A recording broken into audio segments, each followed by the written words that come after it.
Good afternoon, and I would like to welcome all of you to the CITRIS Distinguished Lecture Series, which is sponsored by Infineon. Today is a great pleasure to have Dr. Edgar Koerner. He's the president of the Honda Research at Europe. Also, he's a director of the Institute of the Cognitive Computing and also Robotic. Just very brief, because I think if I start introducing Dr. Koerner, it takes forever. So, but some of the short background about him, that he's coming from the electrical engineering, robotics, and biomedical background. So it's a combination of the robotics, computer science, and also biomedical, and you will see that why these are all connected together.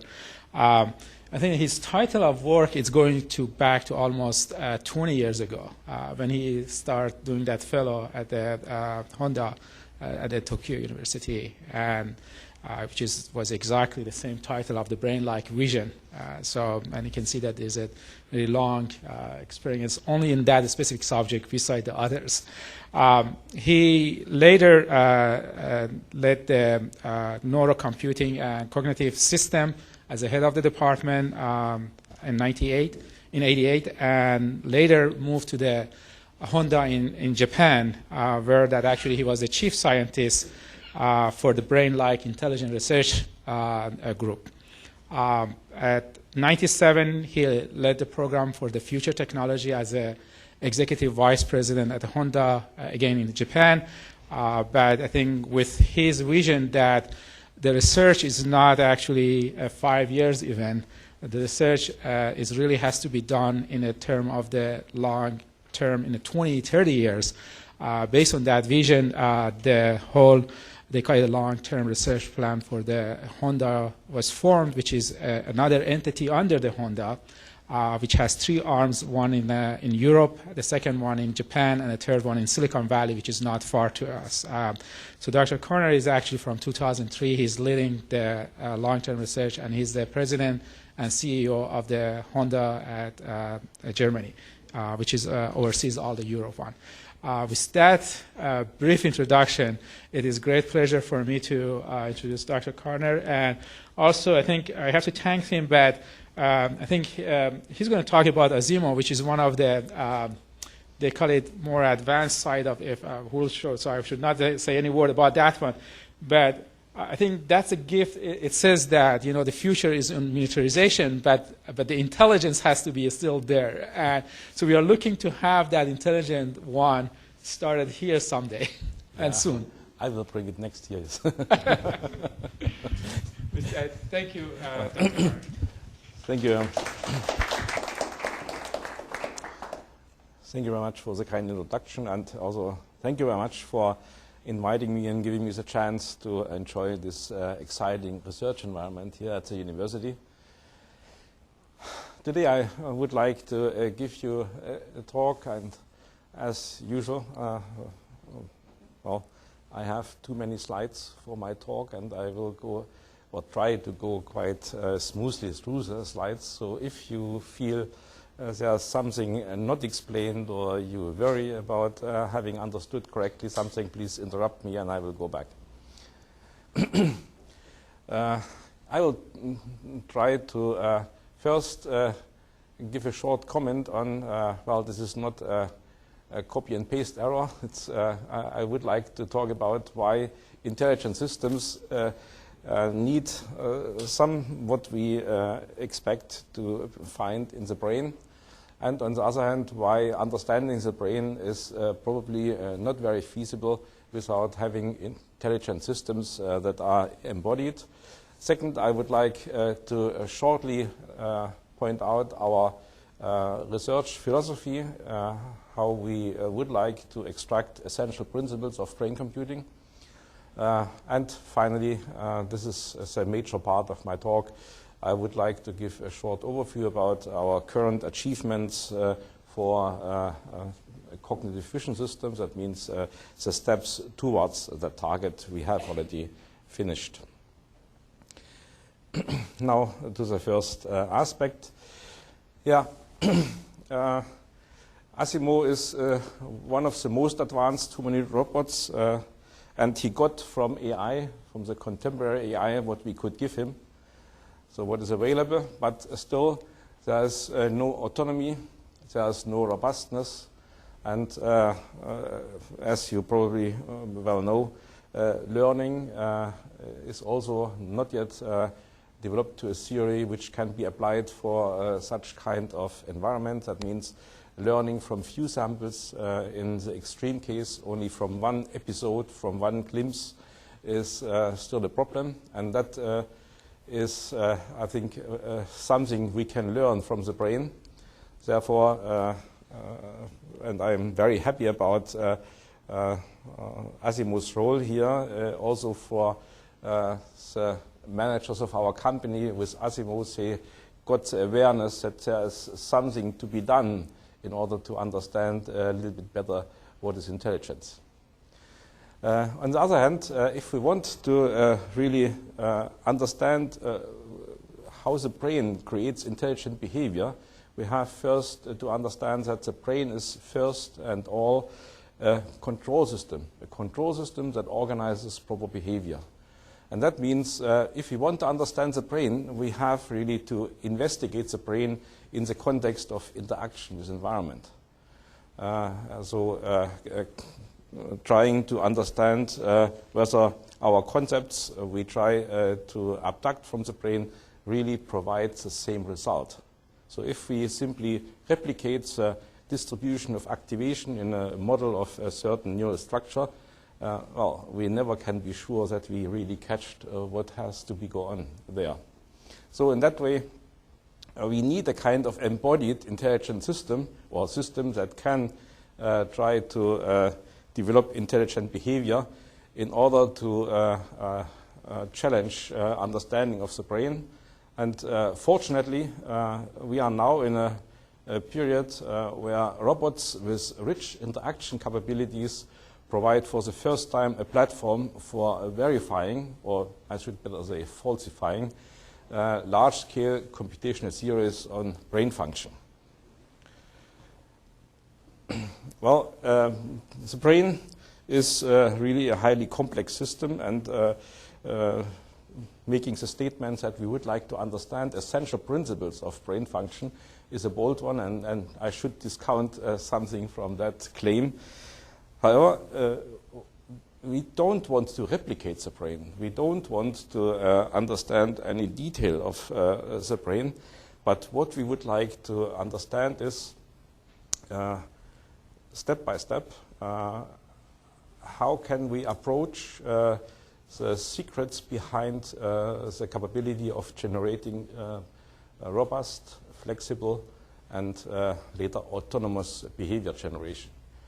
And if we look at the brain, then we see that the brain is really an inhomogeneous network composed of a huge number of elementary local processes over several interacting levels of complexity. So at the lowest level, we have a lot of specialized elementary processing elements, the neurons, which are very dedicated architectures. And if we have learned one thing from the formal neural network area, then that neural networks are graphical notations of algorithms they implement. That means architecture really matters. Architecture is actually the secret behind understanding what's going on in that systems. At the next level of complexity, we have static task-related clustering of such elements here. For instance, the cortical columns.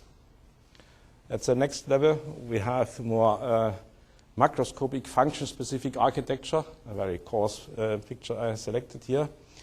But finally, above all these different levels of complexity, I have pointed out only several of them, we have a global control architecture which actually generates behavior, and in generating behavior creates additionally a kind of dynamic clustering of resources all over the system for solving just this task. So what we have actually is, beginning just after birth, we have genetically encoded basic behaviors like mating, fear, aggression, thirst, hunger, escape, and so on, which provides the system with the capability of giving semantics to the sensing of environment. So mapping a certain internal state for hunger and thirst, or aggression, fear, escape, a certain prototypic external state into a behavioral prototype. And that is the basis for all developing value systems in the creatures. And this is the basis for having the chance to get autonomy, because this is the basis for having a chance to develop a subjective representation of environment. But at the same time, if you are in an escape behavior mode, you don't normally, say, analyze in detail several interesting or beautiful objects, right? So you shut down a lot of resources and activate a limited number of resources to really do optimally just this behavior. At a higher level of cognition already, you have examples of this control for using strategies for problem solving. So if you face a problem, you can turn to problem decomposition. You can search for analogies. You can do active exploration. But anyway, you will utilize different parts of your resources and switch off the other ones. And the same even at the lowest level of action generation.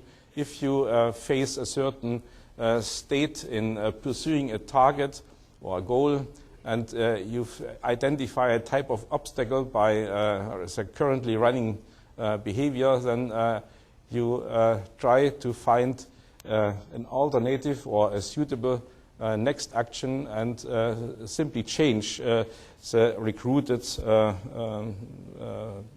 subsystems.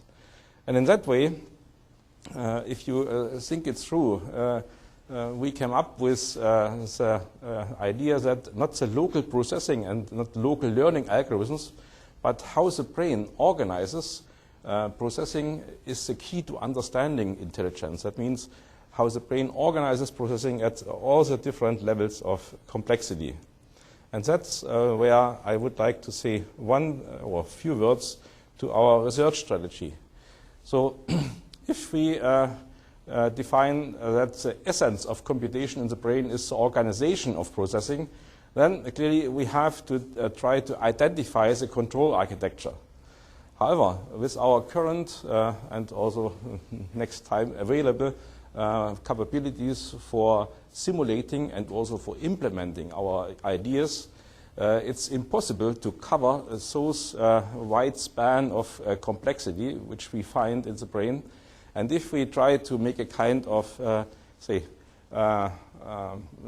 mean field approach in different levels of such complexity, we simply erase maybe important architectures which can be just the reason for explaining functionalities. So our idea was that we should try to do our approach in parallel at different levels of systems complexity and also systems performance, while trying always to find a means to define a very specific and say generic task which the systems at that level of organization have to solve. So clearly, if we are at a genetic and regulatory level of so-called developmental control level, we are working at a level of molecules and molecule compounds. Here, at the level of local columnar control and single neurons, we are working, for instance, on trying to understand microarchitectures in the cortex and other parts of the brain. Then the next level is to try to understand the organization of complete sensory systems, so a complete modality. And finally, clearly to understand the complete behavior organization of one creature or one artificial robot. So the more we go to the whole body organization of behavior, the higher the degree of simplification. The idea behind this is that we try to span by our approaches such areas or such regions of complexity that we can always learn from approach at this level. What do we need at the lower level in order to get the behavior we barely need to get the performance we want here? And from the need to generate and to provide some capability at that level will give us a direction for what we should look at these architectures and so on and so on. So this is the expectation, and this is how we go ahead. In that, at the lowest level, we, for instance, have two projects dealing with the evolution of early neural networks. So this is the first neural network which we currently know of. That's amorphous nets at the HIRI. And the next phylogenetic development level is simple worm.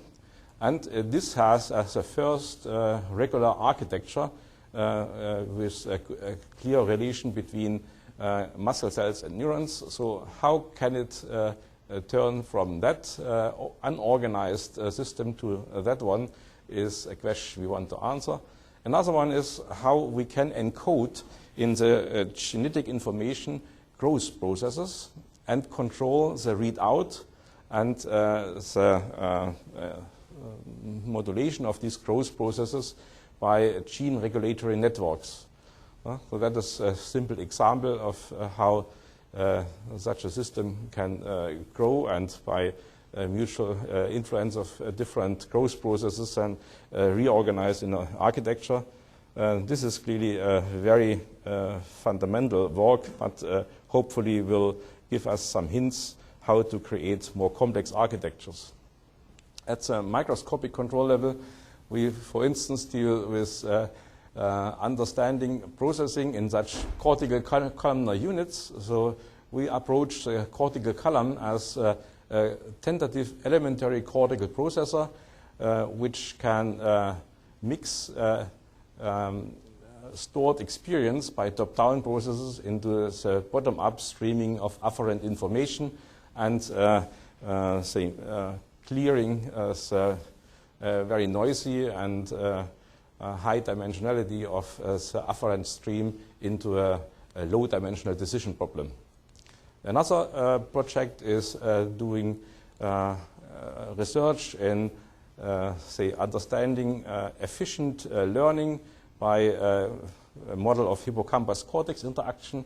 Here we try to understand how structural plasticity controlled by such a supervisory role of the hippocampus can end up in a very efficient storage. So the storage capacity in bits per synapse can increase dramatically. So in our simulation we showed 20-fold and sometimes even higher memory capacity, have a faster recall and sparse connectivity.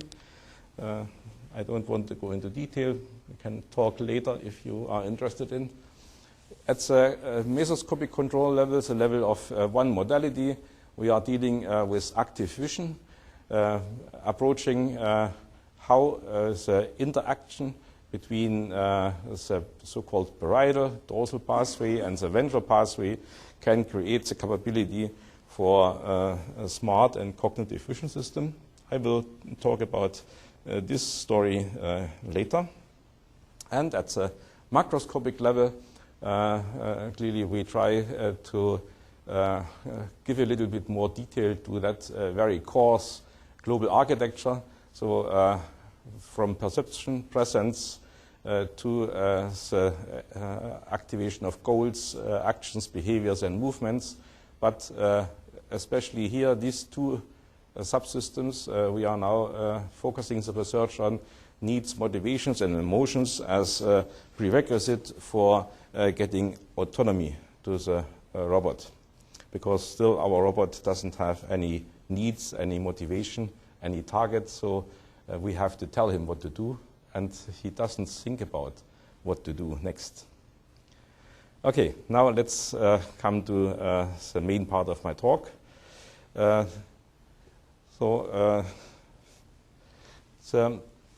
vision system is composed of the so-called parietal pathway, which is a phylogenetically older one. And this is more behavior control related vision analysis and control, while the more younger one, phylogenetically younger one, is the so-called ventral pathway, where we do object analysis. And I will come to that why the interaction of both really makes sense. If we are looking at a scene, then a cascade of active processes that have to be controlled dynamically must be in place in order to have the chance to start a kind of scene analysis and a scene understanding process. So it's really more than having a kind of photographic memory and trying then to figure out whether there is an object which we know or not. But in a dynamic scene, we have a much more tricky problem which needs a kind of active analysis by the system itself in order to be able to cope with the complexity of such an input. And so we have a lot of processes which are running autonomously and which have to be in place as a kind of dynamic systems which can be controlled on the one hand by the input, sensory input, and on the other hand by the analyzing and interpreting higher systems by the top-down signals, and which serve to shape then the way we analyze the image. So these are completely covered processes, and clearly we have also processes like doing saccading and doing orienting motion and echo motion is an active process for investigating and analyzing the input. So if we want to make a scene analysis, we need two types of knowledge. One type is clearly we need prediction models in which way external causes of sensory inputs have a certain meaning and a certain consequence for our behavior. However, what is mostly forgotten is, I think, a very important aspect, namely that this system also needs to have knowledge about its own sensory apparatus. That means how the sensory inputs modulate the dynamics and generally the behavior of those low-level sensory and neural systems in a way that they reflect the true state of the sensory environment. So therefore, we always have a hierarchical cascade of this prediction and confirmation of prediction loop. So this tuning in at a high variety of processes, which is a general working principle for a dynamic scene analysis. And I would like to show some examples of what this means. First, tracking. And I simply want to show this image in order to make you understand at what level here the analogy to biology is sought after. So at the upper part, you see experiment in psychophysics. So the patient or the test person has to fixate here at that point and then try to follow, really to track the moving dots, randomly moving dots, and had to try to track the items. Here, the same setting, but this time the patient is requested not to track the single dots. And the difference in fMRI you see here are these activated areas. And from our structural modeling, we then related these respective areas to our functional model for the tracking. And what we see here is, for instance,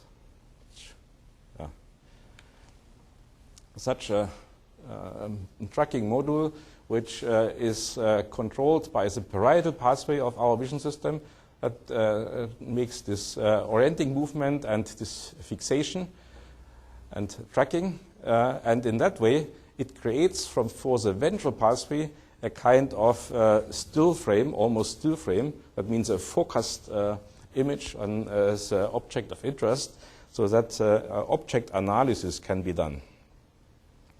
In order to do that, you have seen that the person has turned around while running, and it's clear it's not appearance-based. So you have, in order to follow and track this object, the capability of making a prediction what may be the next change in shape if the person moves in a characteristic way. So our neural system takes advantage of the fact that in reality the processes are highly continuous. So what we simply have to do, and that is the job children are doing probably till about the 11th, 10th or 12th year. We have to acquire information about the general characteristics of objects rotating in any direction and with any degrees of freedom. So this is, for instance, the object at the input, and this is a prediction which is coming out from this stored knowledge. In this low-dimensional representation of trajectories, our visual experience of the general characteristics of such rotation of objects is stored here. And what the system is doing is simply that at any step of the process, the system tries to explore several possibilities where the trajectory could be continued, and the sensory feedback always corrects so that the system finds the best trajectory in this, say, stored experience. And this results then in the capability that we can segment objects and track objects. This is an example here that even if you change the size as a scale and you rotate here in parallel, this is the motion analyzed by the motion system, and that gives feedback by prediction in which way this shape will change, so that a segmenter and the tracker never will fail.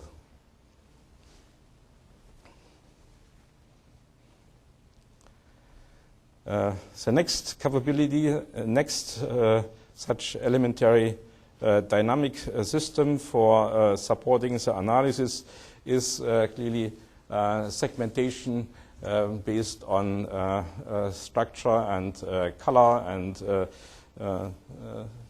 depth and so on. And this here is shown that it is quite successful even without any prior object knowledge, only based on general statistical say experience gained from the many trials. Oops. Oh, I have to.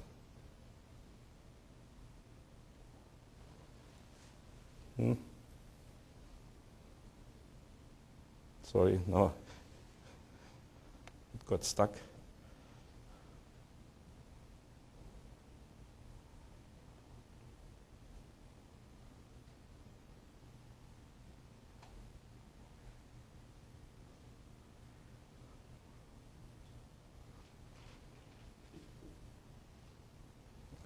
Okay. This was the case for one object, but usually in a scenery you have a lot of objects. So we start with a lot of, say, local regions with local region descriptors for initialization of candidate objects, so interesting spots in the image. And depending on the control from top down, you can change the characteristics of the statistics which is used by that system, so that you get, for instance, spatially varying region descriptors. You have a chance to make a kind of, say, very natural decomposition without actually a priori knowledge about what patterns or what objects you have in the image. And finally, motion is an issue which is of high relevance for segmentation and for controlling gaze. And we have to cover a large range of velocities, starting from local velocity estimations via basic motion patterns of consistent objects, to complex motion patterns, to scene movements. And the specifics of our approach is that we do not resolve ambiguities which appear at such local filters, but instead of solving the ambiguities or the conflicts, we encode the full information about motion and motion direction. So this is such a local filter response, and you see there are actually two conflicting motion directions. This is shown here in more detail in a 3D graph. And we simply keep that information and try to resolve step by step these ambiguities in iteration and in integration over time. So in order to show that probably in the visual system we have to expect similar behavior, I show a comparison between our approach and this results from Pack and Born. So you see, starting, this is a local receptive field, and you move one bar through the receptive field, then you will start with a lot of, say, ambiguous motion information at the beginning, and only after some time you will have a consistent understanding of what the true motion is. And if you look at the integration over the time after the onset of the stimulus, you see that this is very similar to what our system shows. If we include this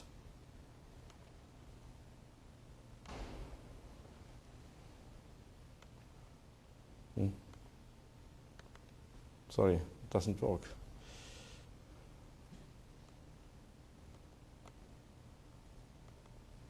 So, sorry, I cannot show you that one. The next stage is, if the robot is moving, we have to eliminate the ego motion flow. That means all the changes in the sensory image which are caused by its own movement. And for that purpose, we use the disparity map, which we are using also for other purposes, and combine it with the information on the current movement, which we get from the sensors of the robot for free.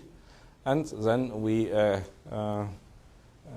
combine this information to extract the relative flow information. That means to extract information on objects which are moving unexpectedly compared to what we predict from the motion of the system itself. And this is shown here. This is the ego motion flow, and here you have then the relative flow, which is more clear and reliable, say, localizing those elements which really are moving. Okay, to sum up this part, what we need in order to make this kind of active vision working and trying to analyze the sensory environment is that we have a number of such dynamic systems supporting the analysis, which are called visual routines. There are some basic ones which have a quite low control from top-down system, modulated visual routines where the prediction can specify the analysis, and finally if object-specific visual routines, for instance, if we want to prime the robot to find something, then we have positional and form and size estimation provided from top-down control.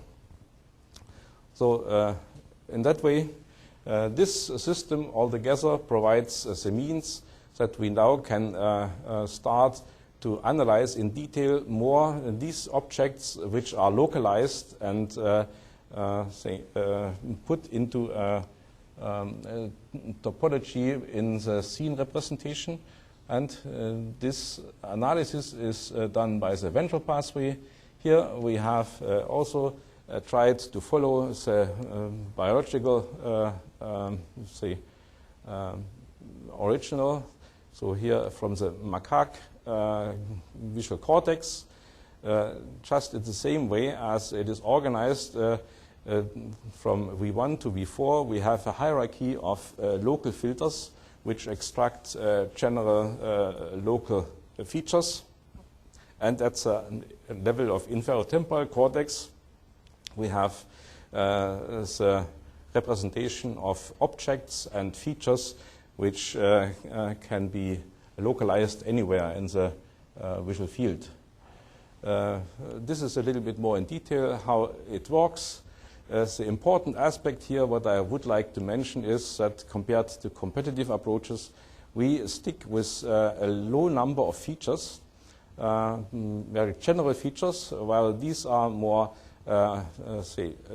task and object-specific features. And these very general features and the low number enables us to come to a frame rate of such 25 Hertz size, which is necessary to have a smooth interaction.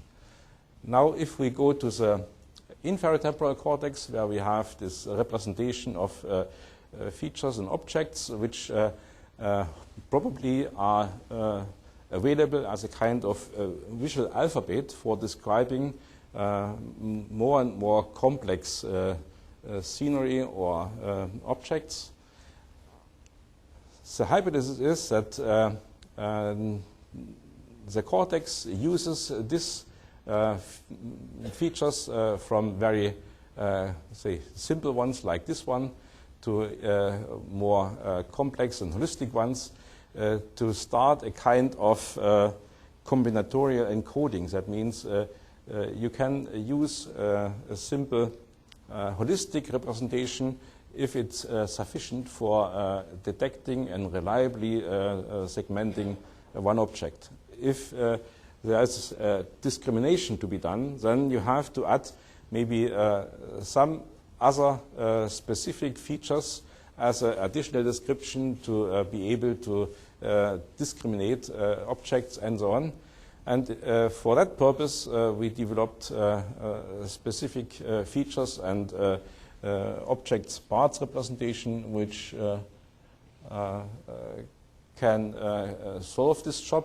And here, again, to show the relation to the biological original, this is visual cortex in the macaque monkey from the Tanaka group, and you see color-coded that not only one activation in the visual cortex is there, but you have a cluster of such activated spots, and anything which is red is dealing or representing this full figure, and certain parts of the figure are distributed here, and like here, showing that probably there is a kind of combinatorial encoding, and if you have only a part of the object there, you will have only a part of the representations active.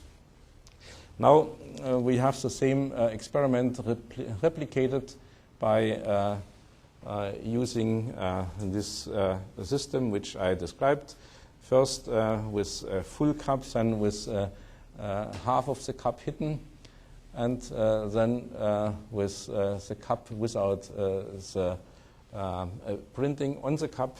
And you see that is at least qualitatively a similar pattern, which hopefully gives at least a hint that we are on the right track.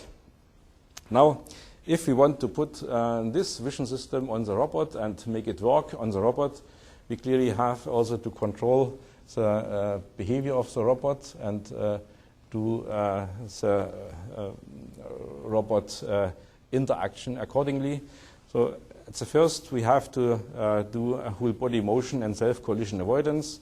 And this is a process which is updated every 25 milliseconds, every 5 milliseconds. And this is a necessary prerequisite which enables us to make the robot program itself. That means we do not program the robot, but we put for the robot a task. That means try to find an object and grasp it. Anything else is then done automatically on the robot by this control loop. And this means that the robot has a kind of internal simulation which simulates, in this case, at least 4 different ways of doing the job and always selects the best for the current situation from body posture and target reaching. Then on that loop, the saliency, that means attention loop, auditory and visual attention loop is working. Then next loop, which slaves, the other one is proto-object fixation and tracking. And on that, clearly, we can start with behavior control, so visual recognition and online learning.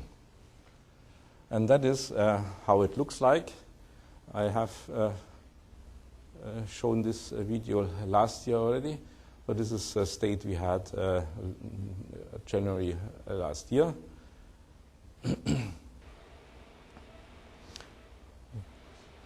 You will notice that the robot is using all its degrees of freedom in order to do this job, and you see. Do we have a sound?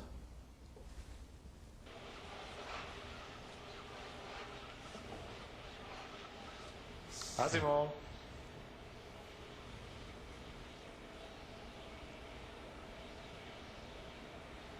Unknown object. Cell phone. Did you say cell phone? Yes, this is correct. Okay. Cell phone. He has to show it in different directions in order to give him a chance to memorize it not only from one point of view.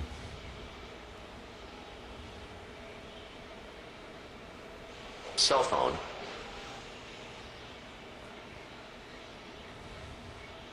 Cell phone.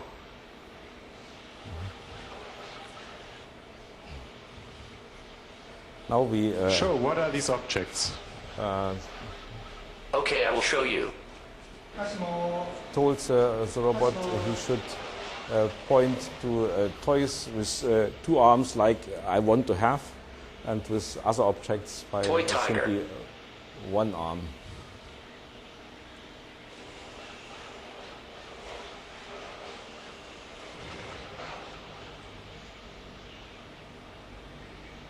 Blue cup.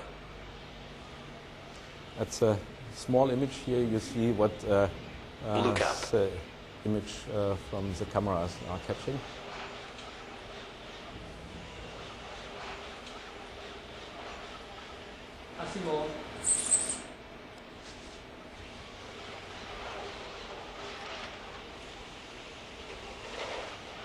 Toy duck.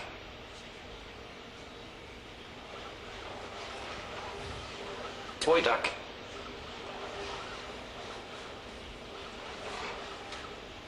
Toy duck.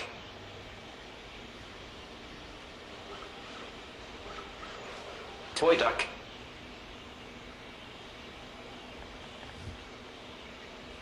Toy duck.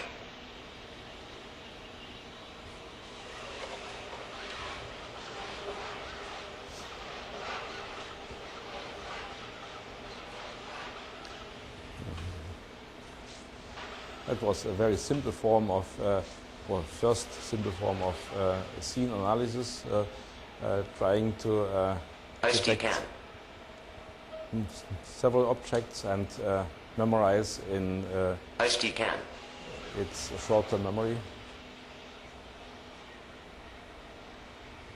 Vegetable. You see that he is Vegetable. following step by step the object position and fixating their Toy tiger. recognition. Toy tiger.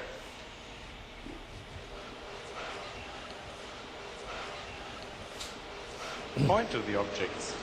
So if we make the robot program itself, we have to care that he doesn't hit itself. That means we have to give him a kind of body model that he understands where he has simply to stop, because this robot has not yet tactile sensors on its surface.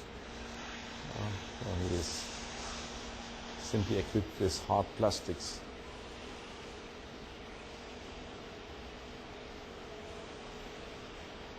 So the guy tries to force him to really crush his arms, but he does not follow over a certain limit. Right? Okay. Now, when we go up to a more, say, higher level of cognitive performance, so here we then would like to associate utterances, that means spoken words, to objects, and learn concepts like what is a chair, what is right, what is left, and so on.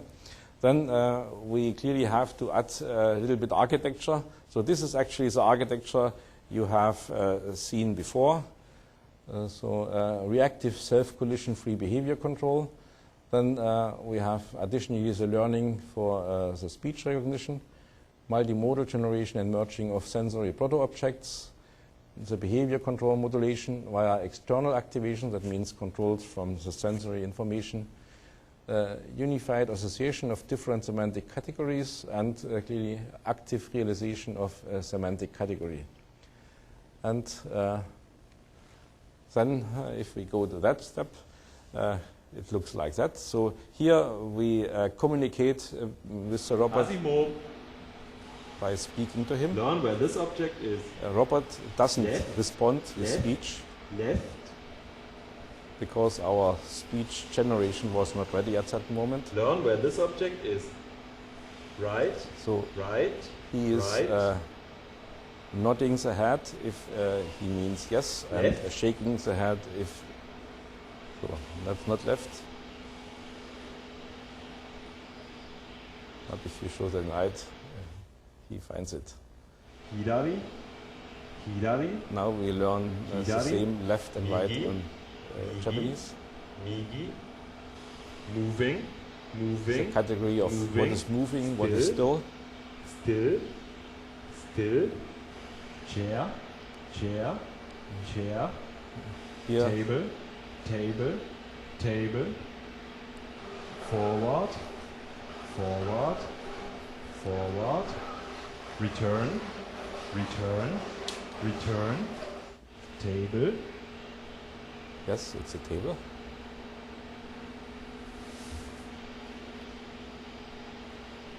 table, Still a table without glass. chair, Not make a chair. Right? Now Chair. you see it's a different appearance of chair, but what is the same is the height of this flat surface.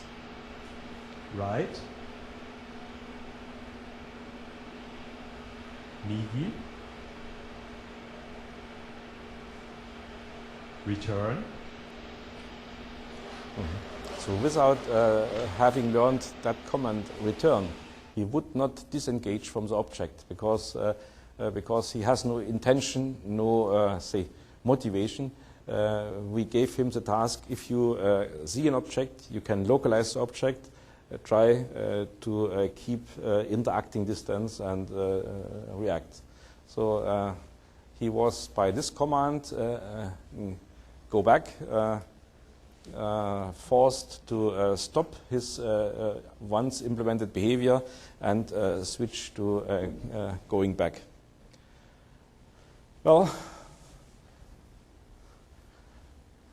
this is now the vision system implemented in a car to show that it's well working even under that condition.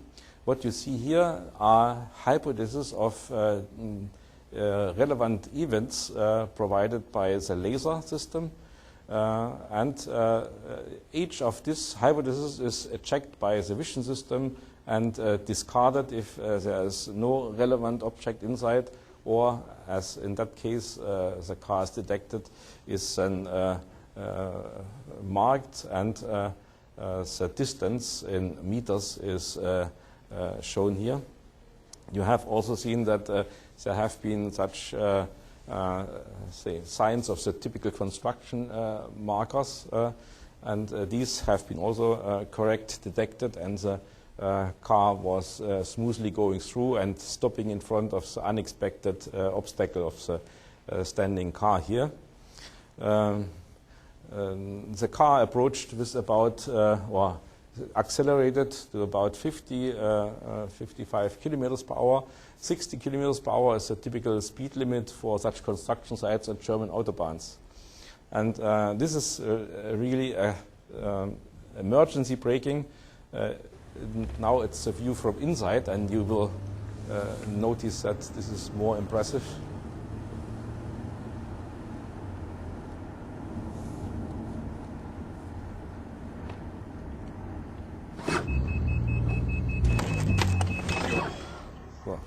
And it stopped. Okay. Now, as a short summary, well, we strictly believe that progress in understanding the brain depends on integrating insights gained from investigations at different levels of complexity of systems organization. And clearly that means that we always have to look on that kind of systems with a kind of teleologic hypothesis. So what is this system for? What is the purpose? What cognitive task has the system to fulfill? And instead of building dedicated systems for each cognitive capability, I think we should explore how to build dynamical systems that can rapidly configure themselves under control of static information, both sensory and previously acquired, and then allow themselves to hand over the control to changing sensory signals. I think this statement is really important because if we look, for instance, at the premotor cortex, which is developed in its functionality in early childhood, so from baby to toddler's stage, and which serves then to plan movements, to plan behavior. After getting this functionality, the same system is utilized also for other planning and say behavior generation not related to movement. And in that way, it may be important that we really understand in what order of sequence certain capabilities have to be implemented in such a complex system. And finally, working from carefully observed competences towards mechanisms, we may come up with relevant ideas for guiding the study of mechanisms directly. That means if we try to understand what kind of constraints the respective lower level systems have to fulfill, we may have a better chance to really understand what may be behind these more specific architectures. And our hope is if we go that way, that we know then maybe what kind of specifics of architecture we have to add in a more global model description in order to have the increased and wanted performance we admire at the brain. Well, that was, and I would like to thank you for your attention. This is our current institute, so we have 46 associates at postdoc level, 41 PhD students, and I simply wanted to state here that we clearly want to share our knowledge and our results with the scientific community, and that we are definitely publishing anything we achieve and hopefully will achieve next time. Thank you very much. Thank you. We have some time for question answering. Again, Dr. Koerner is going to stay here until 5:30. You guys continue, so the floor is open for any questions you may have. Mm-hmm.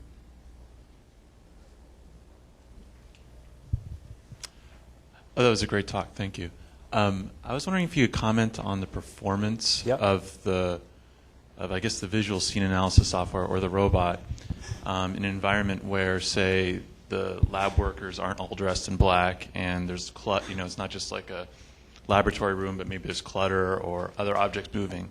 How does the performance degrade, or how does the performance still, or how does it perform? I guess in those conditions. What we didn't really deal with was a different lighting condition. So as you have seen, we had a very smooth lighting condition. But anything else, dressing or cluttered scene, that maybe you didn't get the message from this videos, but actually we can be sure to guarantee that it works under all conditions in that way. At the first video you had seen this black curtain. This was only, a wish and an order from the guy who made the video, because otherwise it's hard to see the robot from, distinguish the robot from the wall. But as you have seen in the small window, which showed a camera image, the other side was not covered with black. So this is one of the preconditions we made that these simple tricks we do not really make. So do we have any question from the webcasting?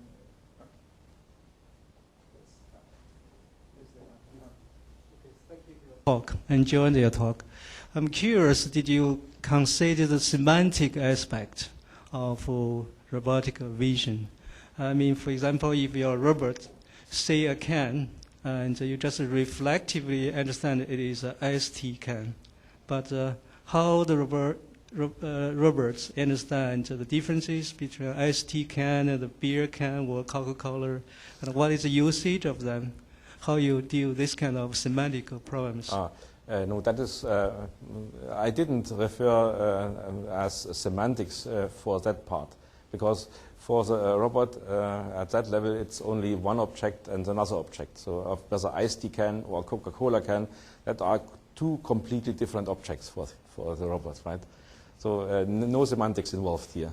What I wanted to relate to a very, very simple form of early semantics is that we give the robot the chance to make predictions, and by expectation he simply tries to give yes or no whether the condition he expects is fulfilled or not. That is maybe a very coarse level of semantics, but clearly a very, very first step. You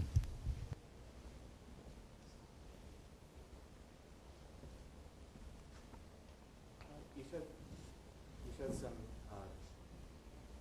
visual object recognition results on the Caltech 101 data set. Were those with you also referenced the cortical microcircuit algorithm, the model with A, B, and C systems. Was that vision result using that model or using a different kind of recognition model? That is using this model, yes. Okay. Yeah. So a relatively low recognition rate is due to this specificity of the Caltech database. Maybe you know that is really a randomly sampled number of images, which really would need to have even more, say, capability for scene analysis in order to get a much better result, or you have to tune the system for that job specifically.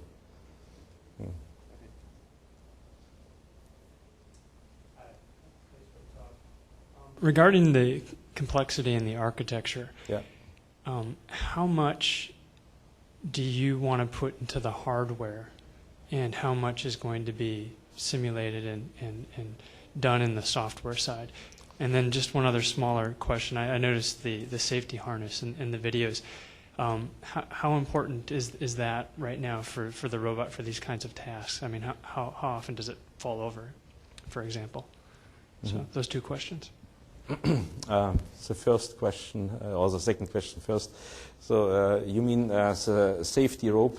It's simply a measure that we do not get in the trouble to repair the robot if something happens. Actually, we use these robots, meanwhile, 4 years, and it never happened that we had a problem. But who knows?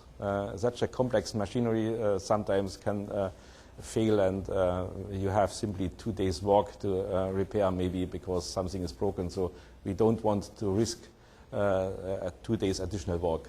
So if we make a presentation to outside, not for scientific purposes, we remove the rope.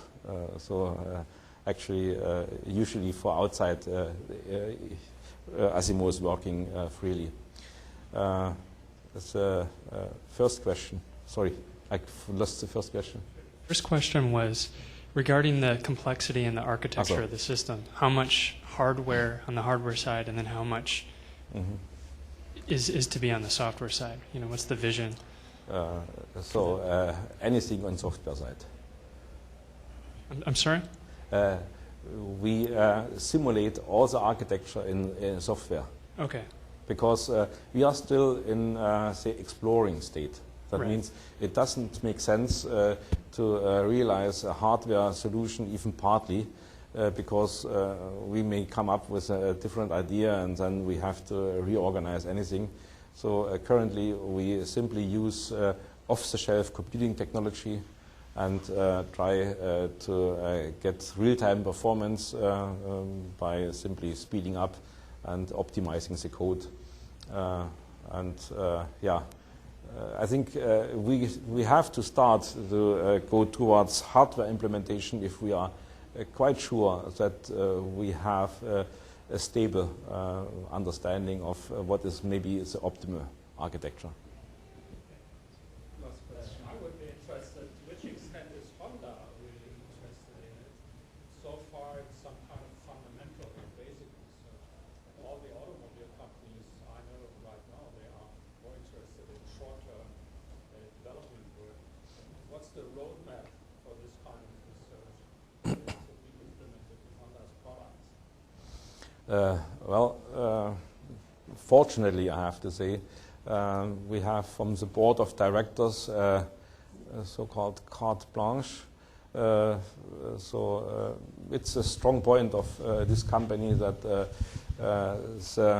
head of the company always has been before head of R&D. That means it's always an engineer. And engineers have understanding that research is necessary. So we don't have a problem with spending part of the budget for exploring new business fields and also for exploring simply, say, fundamental research areas which can be of high potential for maybe 15, 20 years later.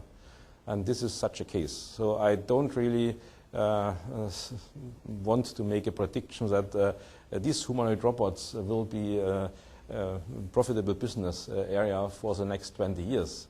That will be definitely not the case. But what is important is that understanding of say, how to get robust, flexible, and autonomous behavior is anyway applicable to many different areas of even current business. And I think at least the last two videos have shown that also for intelligent safety system of the car, that kind of research can give at least some support, right? Mm-hmm. So let's thank you, Dr. Koerner, one more. And so Dr. Koerner will be here until 5:30. So so you're welcome to join us and just a QA off the line. Thank you so much for coming. Thank you so much, Dr. Koerner. Thank you.